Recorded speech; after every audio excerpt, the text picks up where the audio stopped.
We're ready. Okay, I'll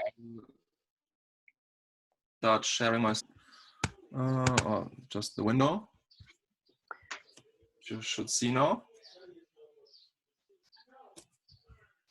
Can you see my screen? Yep.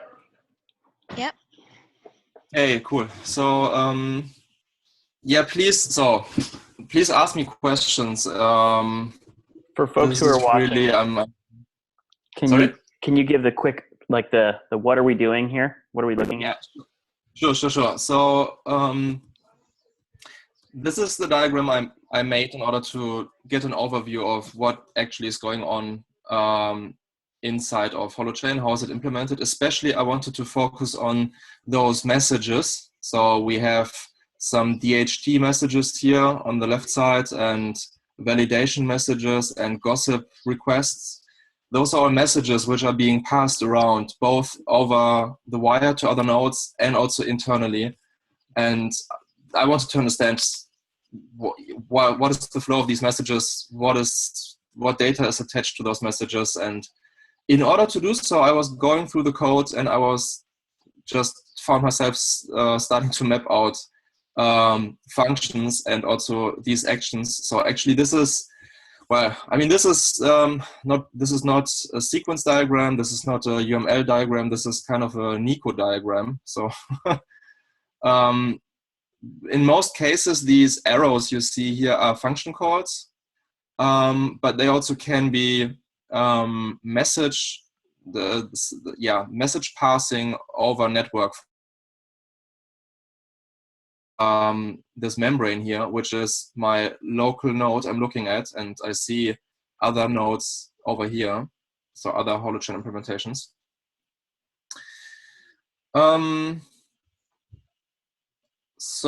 And I guess in order to maybe walk through the information that is encoded in this diagram, maybe the best approach is to start like from the point where if you would have a running application and it would do the first commit, so that like the data would for the first time enter the system. Maybe I would like to start there.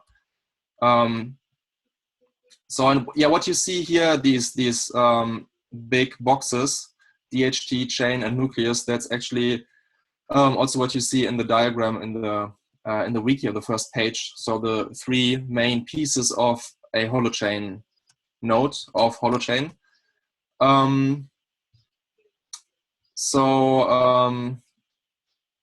Maybe for a bit more overview. So functions are depicted in blue, in these blue rounded boxes. And these functions you see here in the DHT are actually methods of the DHT. Same as, for instance, add entry and get entry here are methods of the chain. And these are methods of the Nucleus.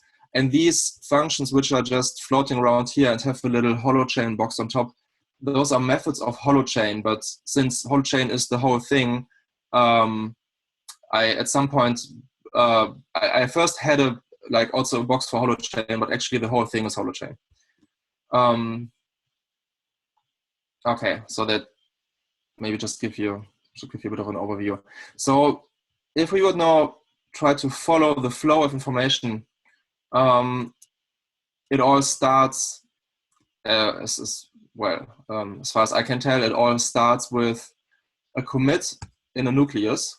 So these red boxes you see here are the functions which are available in a Nucleus. And these boxes here are the callback functions in a Nucleus. So these are the functions the validate functions and genesis function, which you can define and which are being called by the Holochain. But if information enters the system, it comes through via a commit, which you run in a Nucleus, and this commit actually spawns an commit action object, which you see here. And if this is run with the do function, it does potentially do things. So first of all, it commits this information, this entry to the chain, and if this entry type is also defined as public, it will also put it to the DHT. So this is where the more complex stuff starts. So maybe let's first look at the right arrow here, where the entry is being over do commit of Holochain is being passed over to the chain, and eventually it will call add entry on the chain.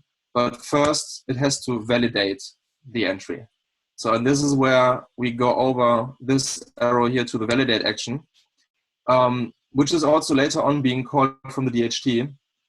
But if we commit an entry which is not public, then this is all what will happen. So it will only be added to the chain if this validate thing here is returning true. So in order to validate this entry, we need to spawn a nucleus and call the validate. Well, actually, in the end, call this validate function.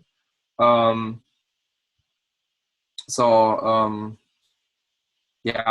I don't know. You have to tell me if I'm maybe too if it's too detailed what I'm doing. I think you can see, you can follow these arrows here. I don't think it's too detailed. If somebody was really new to this, the only additional context that I would give is that the chain is your local source chain. It's on the user's machine, and the DHT is the mechanism that we're using for sharing this out to the network and having the network manage messages. Yeah, exactly. Okay, so you validate, you make Nucleus, which means you're kind of spinning up another virtual machine nucleus thing. What's is that right?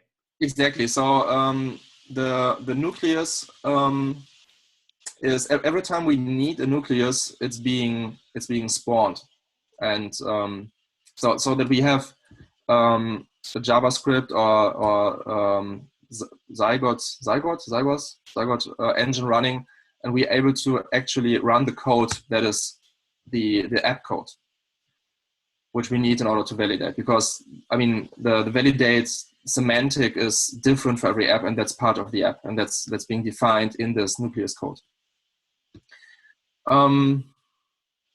Okay, so say this returns true, so then do commit adds an entry to the chain, and we have added data to our local chain. And if we would only want to use this for our own and wouldn't use it at all, wouldn't want to connect to other nodes, which I mean doesn't make sense for Holochain, but then this would all we want to do, just adding to the chain, and that's it. So the more complex stuff now comes in when we are using the DHT in order to store information and especially validate entries in this distributed system. So what happens here? So this do function sends a put.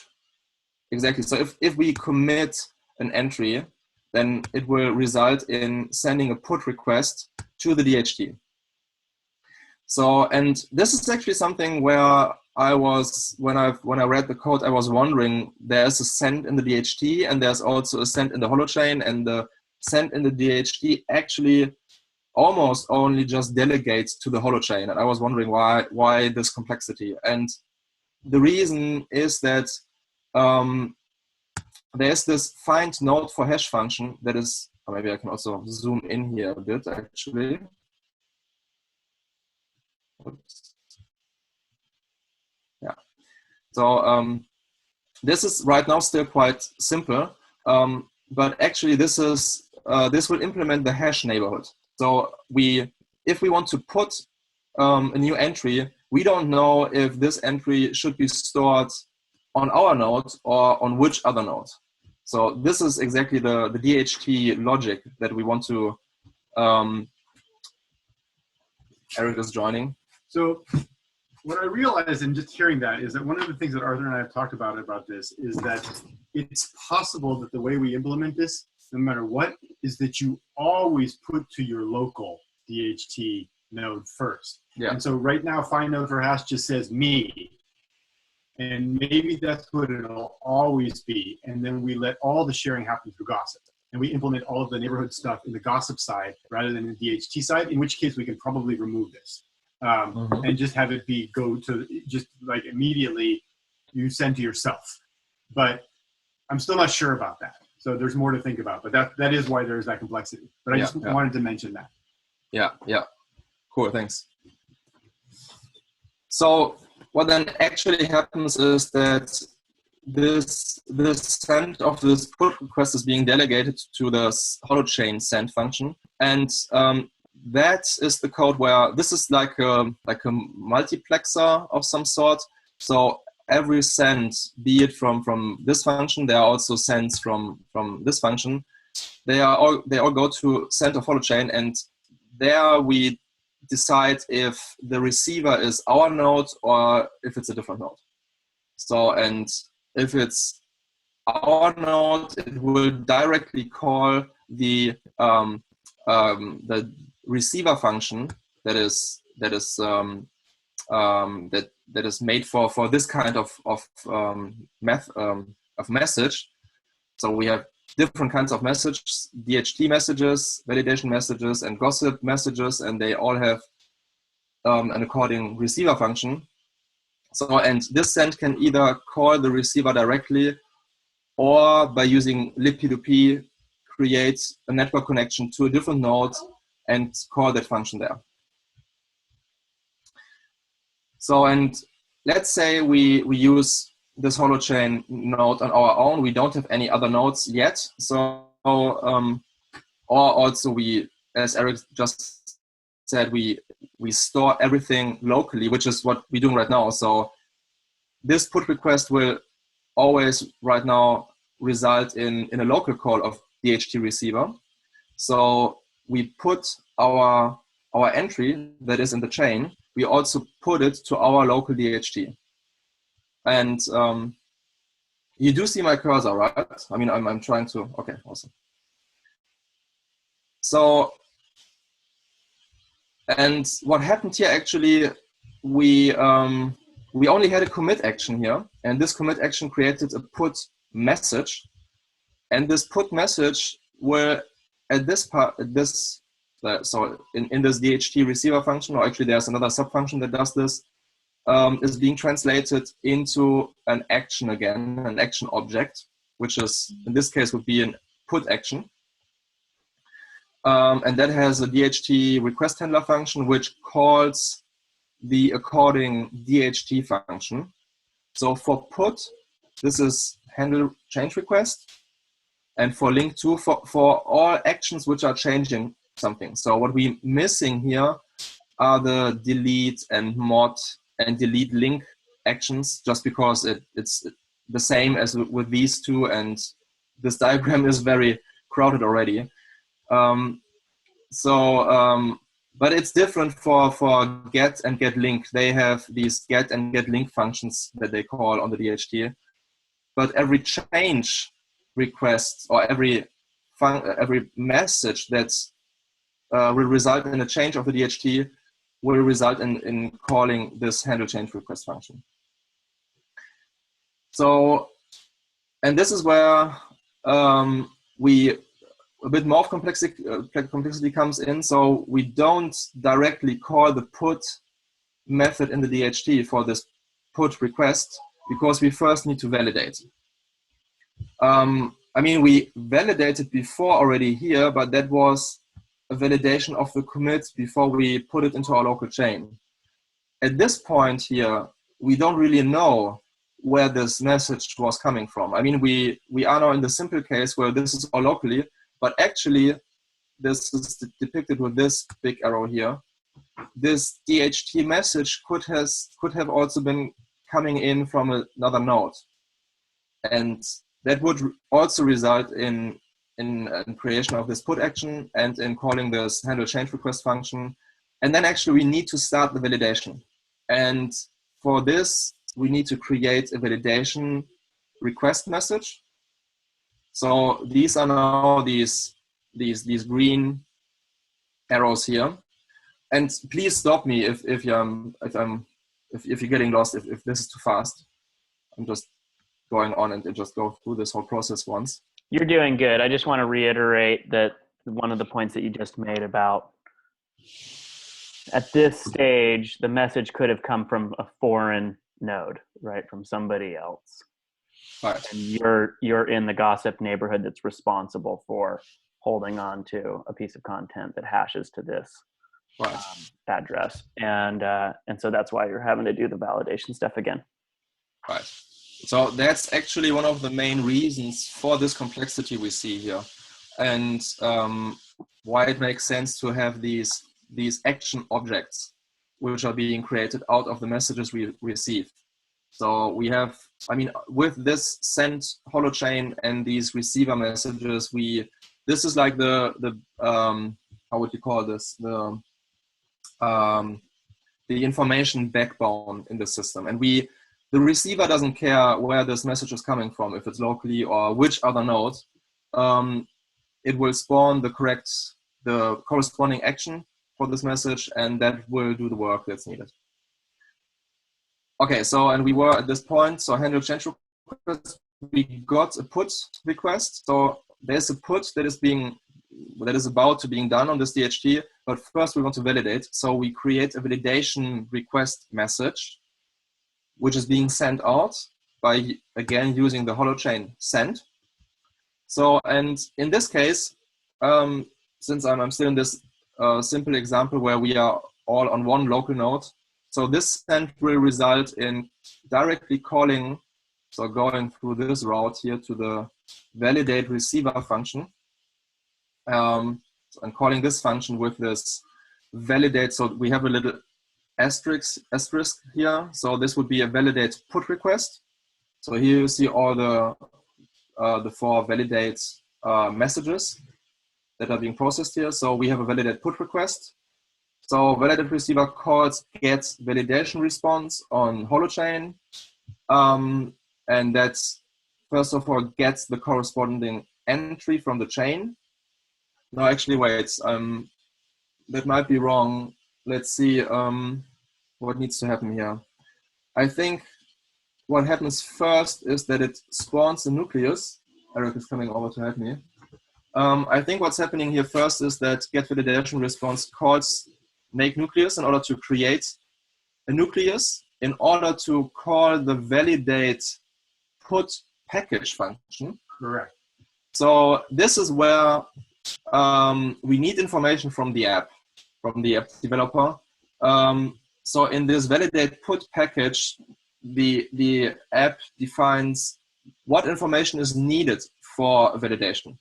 So, and this is needed here in order to know exactly what we need to get from the chain, right? Exactly. So, and then what I haven't put in here, there's also a function called make package. So there, what's a bit missing here in this diagram is what is being passed back. So this is what I want to add in the next stage. I want to maybe reduce a bit the complexity of all these functions and just focus more on exactly what is the data that's being passed around. So, and Nico, you cut out as you were saying the name of that make package. What was that? So make package is a function that is being called here in this process in order to create the package that is being passed back along this line. So these are function calls and they return something. So just to be a little clear, inside the nucleus, what the app developer can do is request the Holochain library to build out certain aspects of what it should be returning as part of the package. So the function for the validation packaging functions, they basically say, I would like you to return the full chain, or I would like you to return all of such and such an entry type, or we need the chain headers. And so there's like a mask that you can set for various different parts. And then that gets passed back into Holochain. Holochain builds up that package and sends it back to the DHT node that was requesting the validation so that it can run the validation with the appropriate information. Yeah. Cool. You got it. So then this validation package is being passed back along this green line, this green arrow, back to handle change request. And this is where, with this validation package, we now can do the validation locally. So I mean, the idea is in the distributed case, which is this all is made for, that every node can validate new information. So we just getting a new entry here that we want to put in our DHT, and we now got the information we need in order to validate it. And now we're actually going to validate it. So we are going down this line here, and what you see here is the validation package. So here I put it. Actually, I would need to put it here too. And I want to reiterate something that I think you made clear, but just I want to just point out or highlight, and that is that the place that you were getting the validation instructions is actually from your own node, right? Though you were receiving the content that's being fed into that from the chain, which may be from another node. Does that make sense? Like when you went to the whole get entry, get validation response to get entry, you were communicating with that external chain if this was a message from elsewhere. Right now it's pointing as if it's inside our thing, right? But it may be that was another node, that they package that up with the pieces of content that are relevant. You get that content back, but you're feeding it into validation rules that came from your own version, your own copy of the Nucleus and validation rules. Yeah, right. Actually, we are still in this. We are still working on action commit. So we still haven't completed. We still haven't returned to the flow of the commit function, like the context in which the commit function was called in the Nucleus in the application. So we're still working on that, and we haven't left the node because for this first commit we do the validation inside of our node. So there was no network transaction so far. Okay. Which could be different on a later stage where a different node now wants to validate the entry I just committed.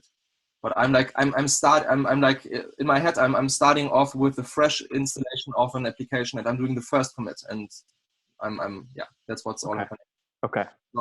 So actually for this scenario we got the validation package from our same node, and but yeah, you're right. So later on we will call other nodes.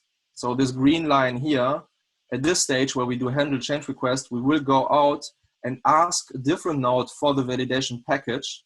They will receive it here, and then as I just described, create the package, get the entries of the chain, and send it back to us over the network. And now we here have the validation package. So all the chain entries of the context of where this entry was created, so the information we need from the author in order to validate it. And now we are going to call validate action, which creates a Nucleus, calls validate packaging request, and calls actually validate. And this is where we jump into our local version of the app code, the JavaScript or Lisp code. And we are running this validation code, and we are putting into, as a parameter, the validation package that we got, so that this code is actually able to validate it. So this code has got the needed chain entries for that, which are defined also here in this part of the application. So, and actually, since the commit before was valid, otherwise we wouldn't end up doing this put, we would expect this also to be valid and return true. So, and this is now the point where actually this function knows the put it got with the information it got is valid, and it's allowed to call put on the DHT, and that's where it's added to the DHT itself, to the local portion, the local chart of the DHT. And I want to point out one thing which was not clear to me, and that was actually where, the motivation why I wanted to get this overview, because I wanted to know where now actually is the entry, and where's the data actually being passed around, because it is not in the put. So the put request does not include the data itself. it is the validation request. So it's part of the validation package. So when I get a put here for my DHT, I only have the hash. I only have kind of this meta information of there is a new put to the DHT, and it the entry that is being put has this given hash. So now I want to ask the source via this validation route. I'm going back to the source, to the author of this entry, and ask them to get the actual entry and every entry I need in order to validate it. And that's where I get the data from. Great. So you start with the fingerprint, and then you go back and ask for the actual content as part of that validation package. Exactly. And then after that gets validated, and you go back to the handle change request, you use the actual content from the entry that came as part of the validation package, and that is what gets put into the DHT, the entry stuff on the DHT. Yes, exactly. So I started a second slide already, which I just want to show. I mean, there's more stuff and a bit more stuff I can talk about. But maybe I want to first show the second slide where I started to just show the structures, the data structures for the messages. So first of all, we have message. So every message is a message. And then it names the type here. And according to the type, I have a different body. And the body is what we see here in those kind of subtypes. I mean, it's kind of like an inheritance. If we think in terms of object orientation and inheritance of types, then this is the root type, and these are implementations of that. So, and here we see the put request only has an hash. I mean, right now in the code, there are 2 more fields, but I asked Eric and he kind of said they are artifacts and they will be gone. So the put request only has a hash. And, oh yeah, I didn't finish the validation request. So actually, if we would look into here, we would see that in these messages, we actually have the entry. So, and also the other thing we have been working on in order to make the Holochain app working is the gossip. So, I mean, you saw the Holochain app working, so we do have communication among different nodes. But so far, what we don't do, I mean, which in the end we want to do in RT, we want to delegate these put requests, which we just looked at. We want to send them also to other DHT receivers in other nodes. We are not doing this right now. We are always putting to our local node. That's what Eric said when he came over. And we are relying on gossip to have this information propagated to other nodes. So let's look at how gossip works. So this is actually relatively simple in terms of the data flow. It is the DHT component that is doing that is like having a queue or like a loop of doing gossip with the known peers. So within the DHT, we have a list of peers. You can see this here. So this is also a bit of implementation detail, the way I put it here. This is how Eric used the BundDB, in order to implement the DHT here. What you see here are the entry types for this, for BundDB. So maybe if you look at this here first, so we have, this is the format of the entry string. So for every hash entry, we have an entry in BundDB that starts with entry : and then the hash. And what we get there is the actual entry. And then we have a type : and then the hash. And what we get out of BundDB there would be the type of this entry. So, and so on, source and status.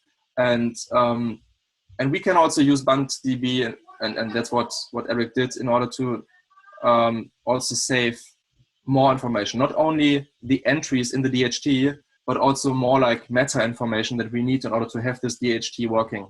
That's also stored in BunTV here. And what we have here for especially is a list of peers.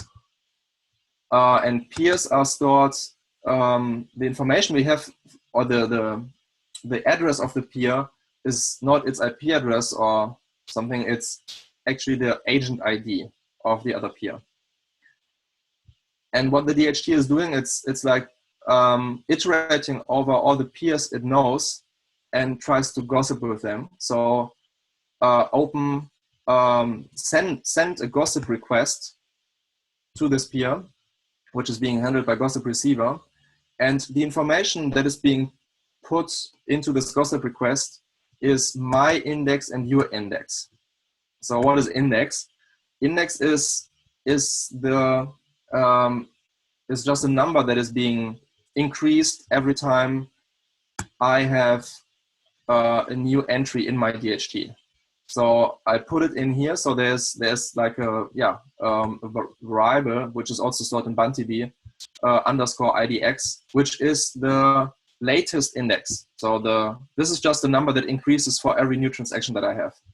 So, and this is used here in order to not always get everything that another node knows, but only those messages which are new to me. So I'm telling this other node what my current index is, and I'm telling the other node what is my last state of what is the last state that I know of you. So I think you are at state 20. And if this node actually is at state 25, then here are 5 new messages which have been processed by this node. And that's what I want to get. And that's what this node, what gossip receiver does. So it gets all these new messages out of the DHT and puts them into a list and sends them back. And so I get the message and the index of the message for this other node. This is what I need in order to update my information of where this other node is. And then I process the message. So, and this is actually where we enter this flow we saw before again. So if this message is a put message, so because on this node a put occurred, because in Holochat, for instance, this instance created a new message, which at some point resulted into a put, then this put message will send over to my node. So I have the hash of the new message, and I start this, I create a put action, and everything that we just saw will happen again. So first of all, this handle change request will then want to validate and first of all get the actual message by creating a validate message and sending this out now to this node, because this is the author of this message. So this is how we get actually the message, as I described before, over this validate construct. And then validation is triggered, and at the end, it's put into my DHT. So essentially in this little peer list in DHT, you end up having the agent ID of each of the peers. And you've got, for each of those agent IDs, also what their most recent known index number was. They had 30 messages that they had handled, or they had 467 messages that they had handled. Right. And when you send them, you send, here's where I'm at. I've got 243 messages. And last time I talked to you, you had 437 messages. Exactly. If they're now at 440, they send you the last 3. Exactly. Cool. Then they also update your current state in their own list. And if you are now ahead of where they were at, maybe they send back another request saying, cool, I had you at 444. Can you pass me the last 3? Like this thing happens again, essentially? Yeah. And there's actually an interesting thing that also resulted in a bug we had first, and that is now say I was getting 5 new messages from this peer. Mm-hmm. So I was at 20. So I told them I'm at 20 and I perceive you to be at 22. And they say, no, I'm at 25. So I'm getting 5 messages. Mm-hmm. So I'm processing those 5 messages. I also note that they are at 25. After processing those 5 messages, I am at 25 too. Mm-hmm. Next time I gossip with those guys, I'm sending them, I'm at 25, and that's the first time they see me at 25. So they say, oh, cool, so give me those 5 new messages. Those 5 messages back. Yeah. And then I give them the messages I just got from them. Yeah. And this is something we need to know. We need to know if we saw a message already. And that is done by saving a fingerprint of all messages, or all fingerprints of messages we saw already. And this is this F thing here. Mm-hmm. So before processing a message, we just look into our local BunTB, which is kind of, it's not only, so the BunTB thing is not only the DHT shard, but it's also some more application store. So as for instance, fingerprints of all the messages we saw. So if we get new messages, which will happen here for that node, when we tear them back, those 5 new messages, this node will check and see, okay, I already have all these fingerprints, so I don't need to process them. Got it. And do we need to check all of the fingerprints, or is there a more limited subset that we can be confident, hey, I only have to check, because I was only receiving 5, I only have to check the most recent 5. Does that make sense? Or is there no advantage there? No, you need to check if you have this fingerprint anywhere in your database. And I mean, it could be that you, because it may have been that I had shared it with somebody else who had shared it with them, and so it wasn't a direct.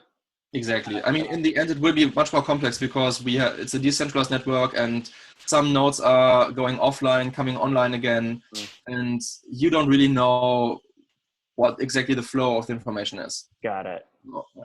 Okay. Cool. Different parts of the whole, I mean, maybe I have a bit of new information and some of that already, but some messages are new to you and you have new information, and there can be all sorts of different combinations of that. So as I receive that stuff back from you, I check if any of the parts are new. I go, okay, I'll take those ones, just the new ones.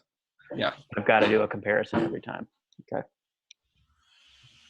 But you should only have to check the fingerprints of ones that you're receiving that are new, because you're only going to be receiving new ones anyway. Right. Yeah. Of course. Yeah. I mean, in this process of working on the messages I receive, for all of these messages, I'm checking if I'm calculating the fingerprint, and then I'm looking into my database. Do I have this fingerprint already? Which would tell me I saw this message and I just discard it. Cool. Okay. What if it's invalid? Just trying to think about, like, if I receive one and it doesn't pass validation, I guess then it wouldn't have gotten into their entry, so they wouldn't be passing it to me. So this is also interesting, and this also caused the bug we had, during the last days in order to get Holochat running. And this is still, we discussed this, and I'm also, I don't know, yeah. I mean, he's laughing.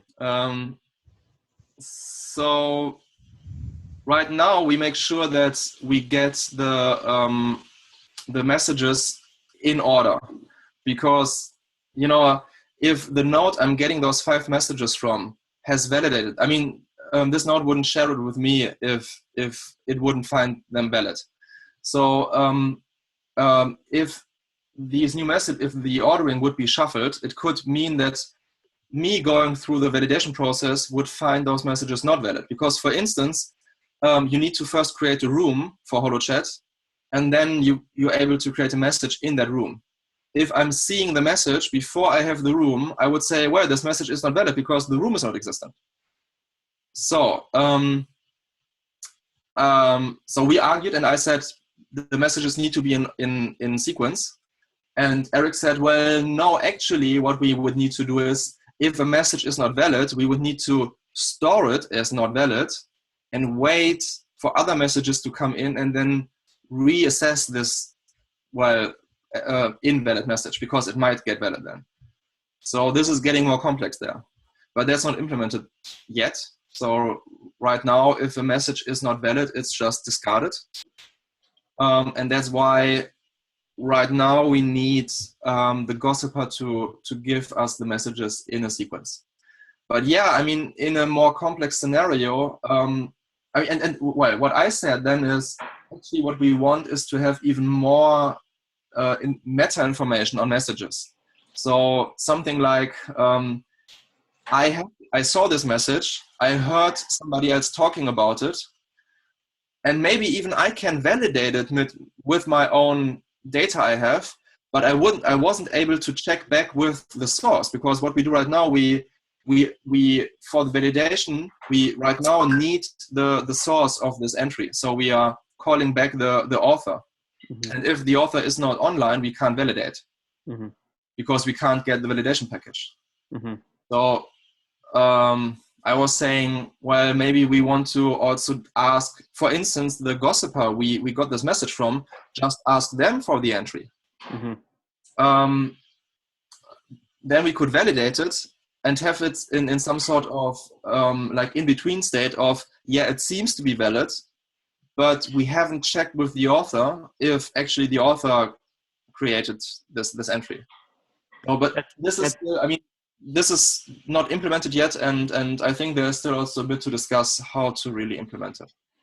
That's interesting. I for whatever reason, I had assumed that a DHT that had validated an entry was holding on to the entry itself and maybe the package, so that when others asked, that stuff was being able to get forward even though the source was offline.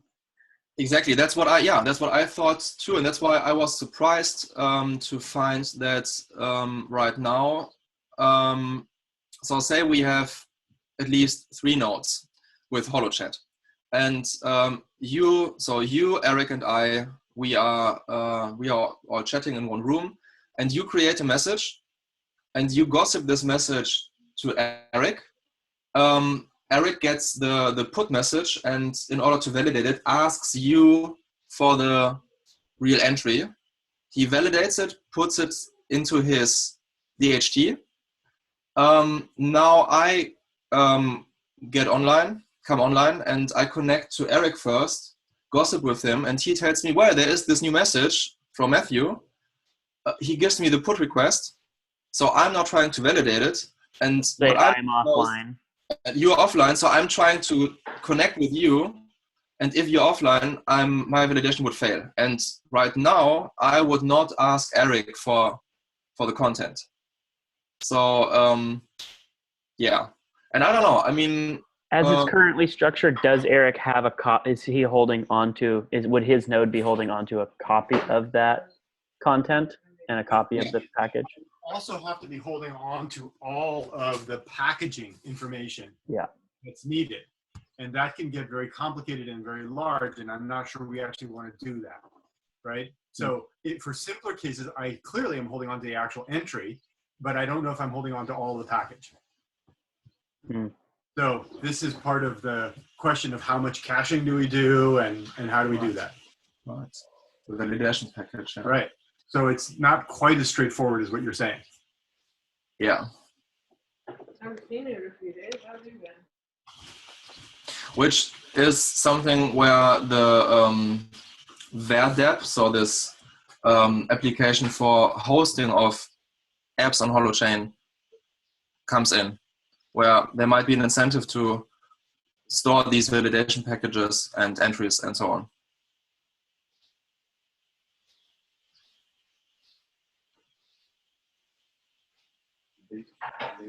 Okay. Yeah, interesting. Yeah, I don't have a good feel for how big the validation package would be relative to the entry. It feels a little bit like, from my perspective, you want that validation package to be just the entry and some structuring language. I don't know exactly how to frame that. That it's just like the food that gets input into your own version of the nucleus and its validation functions. So it's not carrying all of that with it, right? It's just sort of got the right structure to be fed in. But my knowledge is not, I'm not clear enough on the size of that. When you are saying that if messages come out of order, you may not have the necessary chat room or whatever for the message. Yeah. Wouldn't the chat room be something that's part of the validation package? Because that's necessary to validate the message? Right. Good question. It should be, and that would solve this issue at that point, I guess. Eric? I mean, we haven't, HoloChat hasn't implemented the validation package function yet. Yeah. See, this is why I think a lot of this stuff comes down to app development process. And this is why I'm reluctant to add a lot more complexity into Holochain itself for that, because I think you can handle a bunch of these things. The case that you were saying a little bit before, I think was also slightly an error, because you were saying if something doesn't validate, I don't think the thing about us having to hold onto things and try to get them to work later was not specifically about validation and failed validation. It was about what happens if, for example, you get a link request before you get a the put of the base. And that's something where you can hold on to the link request and wait for a put request of the base to show up. But there's not about validation, because this is just the fact that you don't even have the hash. And because I think it's a whole different thing if it doesn't validate. I think you have to push that intelligence into the app. But you can do some stuff about ordering, about the existence and non-existence of hashes in dependency in the Holochain development. Just to be clear about that. I don't know what we do. I mean, maybe we create some more sophistication around if something was rejected, but it should have been rejected not because of ordering issues. It should have been rejected because of content issues. Yeah. Yeah. Unless the ordering is app-dependent ordering, in which case you have to manage that inside your app. Yeah. Mm-hmm. Not gossip-dependent ordering. Yeah. Okay, thanks. Yeah. So, I mean, I'm still getting into this myself. That's why I created this diagram in order to get an overview. Yeah, that's great. Timo, you're close enough to this stuff. You got any questions or comments? No, I think I asked all my questions. Okay. Awesome. Nico, thank you so much for the walkthrough. It was awesome. Thanks. Yeah, you're welcome. Thanks, Nico. Woohoo. Bye, gang.